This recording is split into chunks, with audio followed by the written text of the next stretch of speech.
it off Amazon. I finally watched it, and it was really good. It wasn't a bad movie whatsoever. Tim Curry was the bad guy in this. He played a character called Hexus, and he was it was like a logging. They wanted to destruct this magical land called Fern Gully with all these inhabitants. And I don't want to tell you too much because this actually was a great movie, and I don't think a lot of people have seen this movie. But Christian Slater was a voice. Samantha Mathis from Broken Arrow was a voice. Tommy Chong, Tone Loc, like they were both voices. I couldn't believe that they're in this. It was really cool to hear their the voices in this movie. But definitely a great movie, and it's really about trying to save a land and stay away from these loggers and these people trying to take over the land. But great movie, and I love Tim Curry. He freaked me out so much in It and Home Alone 2. And he was, he had a good voice for this movie as well. Check this out, 1992. Heavyweights, another classic. Always loved this movie. I mean, I remember seeing it with my parents at the movie theater. I can even remember the day. It's sad because I was so pumped to see this movie. I remember we went on Tuesday, and I know that because my mom was off that day, and I remember we went early. So that's how I remember that. Crazy, but I remember it.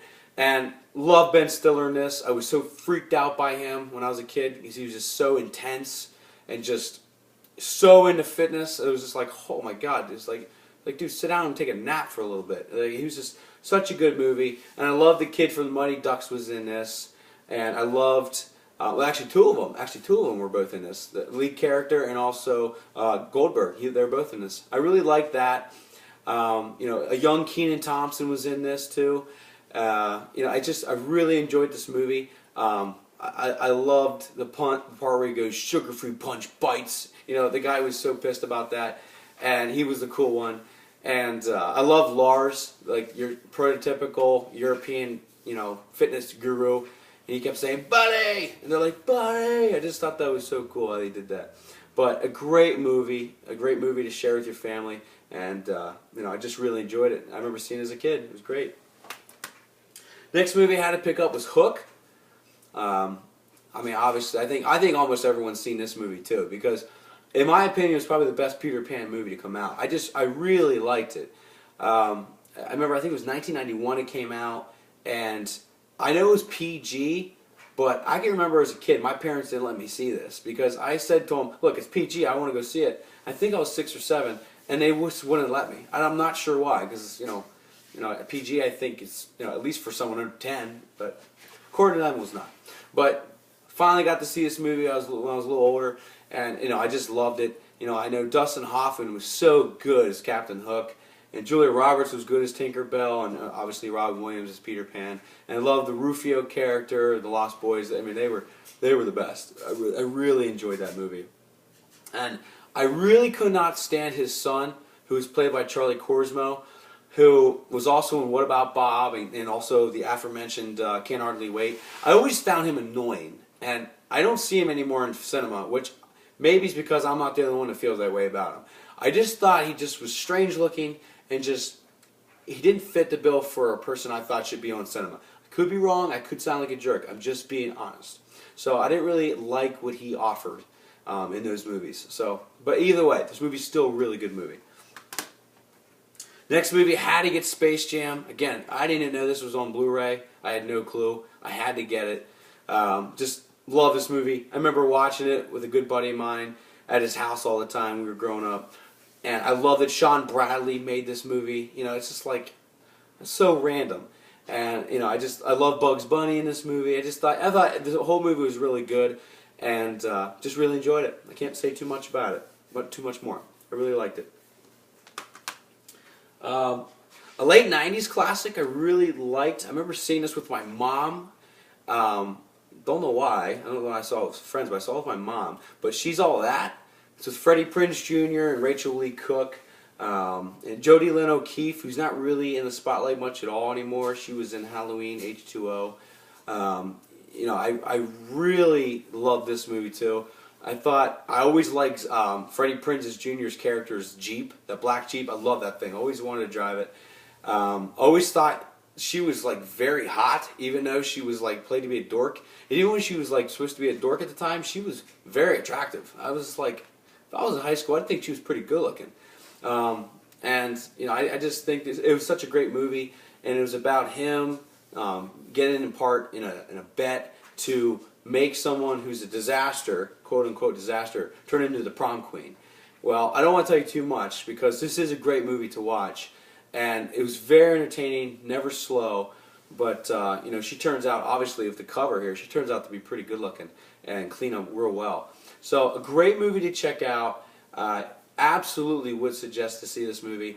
It's somewhat of an unknown. I don't know anyone that I know now that talks about it, but I'm one of the ones that I do remember it. I really liked it. Paul Walker was in this movie also. He spoiler alert, played a jerk, but it was a great movie. Check it out. 1999.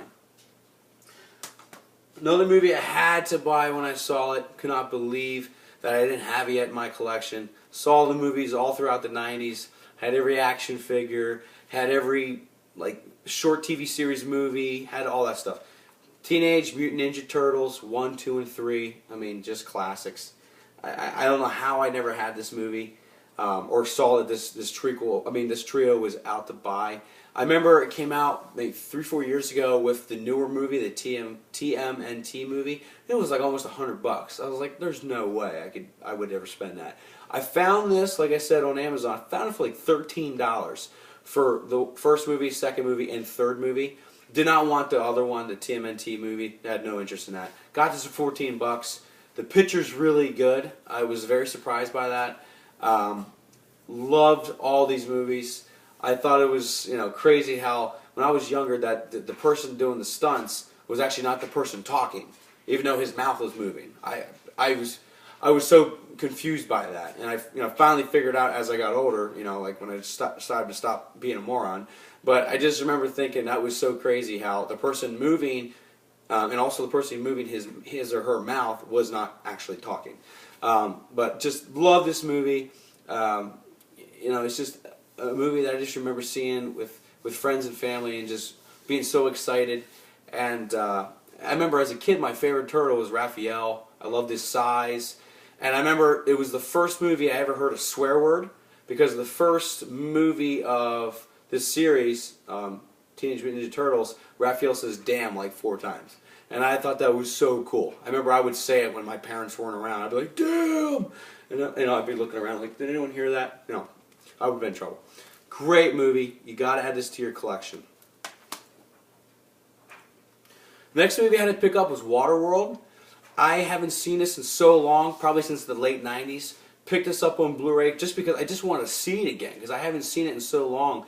And I watched it on my the TV I usually watch all my movies, and it's a big TV too, so I was able to see all this crazy footage, because up until like the Titanic, this probably cost the most to make.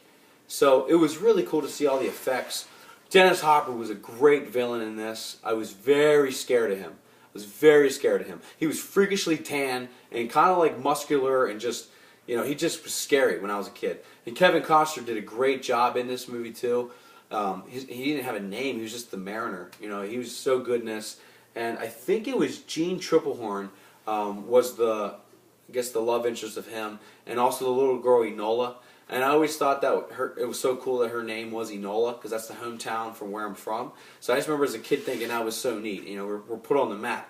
But a great movie, a lot of cool action, and just a very enjoyable 1996 movie. Check it out; it's great. My last two, getting almost done here. Second to last is What's Your Number? I thought this would be a typical movie that would probably be like a 20% on Rotten Tomatoes. I don't even know what it is on Rotten Tomatoes. I just know that I had no expectations coming into this movie. I do like Anna Faris, and I do like, is his name Chris? Yeah, Chris Evans. He plays Captain America in the other movie, in the Marvel movie. I had no expectations for this, and I think that was good, because I really liked this movie. I thought it was funny. I thought there was a lot of great scenes. Really enjoyed everything that it had to do with just being in the city, and she was trying to find someone to be with forever, and like he was the cool neighbor, and they just kind of twisted things, and she realized that he was actually a good guy. And enough said. I'm not going to tell you anymore if you haven't seen it. It's just a really good movie. I did not expect anything from it whatsoever, and I was very pleased that I did watch it, because I thought it was a great movie. I think it came out probably about, oh man, let's see, maybe 2011, 2010, something like that. So it's not too old. Great movie. And the last movie that I purchased recently, which again, I could not believe I didn't have, was Willy Wonka and the Chocolate Factory. This movie and Big, which I've already said, is probably the two movies my best friend and I always watched growing up. I just love this movie. It's one of those movies you live vicariously through. You kind of want to be like Charlie and go through the whole factory and get all the chocolate you want, try all the candies you want, and and of course behave yourself, because then look what happens. He gets the factory, and I just thought all the kids were brats except for Charlie. I just remember not liking them at all and thinking they were just punks and stuff. And I always wanted Charlie to win, which of course I think everyone's seen this movie. You know what happens. But I just really love this movie. The Oompa Loompas freaked me out as a kid. I liked them though. I thought that, their makeup was really good and their hair color was perfect, and that green hair color. I just thought that looked really cool. But I really enjoyed Gene Wilder's character. I mean, he was actually really good for only being in the movie not too much. He wasn't in the movie a lot, but he was so good as Willy Wonka, and I was so as a kid I was so into wanting to go to that little candy store that Charlie goes to buy his Wonka bars. I thought it was just the coolest store, and I really just always wanted to go to that store as a kid. I used to always think it'd be so much fun. But just a great movie. This movie came out in the 70s. It's rated G. There's absolutely nothing wrong or inappropriate about this movie. Anyone, I think, from birth will appreciate this movie and understand it. It's nothing too crazy. But, excuse me, I really enjoyed it, and they have a lot of cool special features in this movie, too, which I was really excited about, because you got to see a lot of different stories and a lot of trivia and things about the movie you might have not known. But, again, I really enjoyed it, and I hope you did too if you've already seen it. But anyway, that is the end of my Blu-ray update for March 24th, 2013. I will have another video up in a few weeks, so please check back. Please subscribe, and if you'd like to leave comments, feel free. But until then, take it easy. Okay, bye.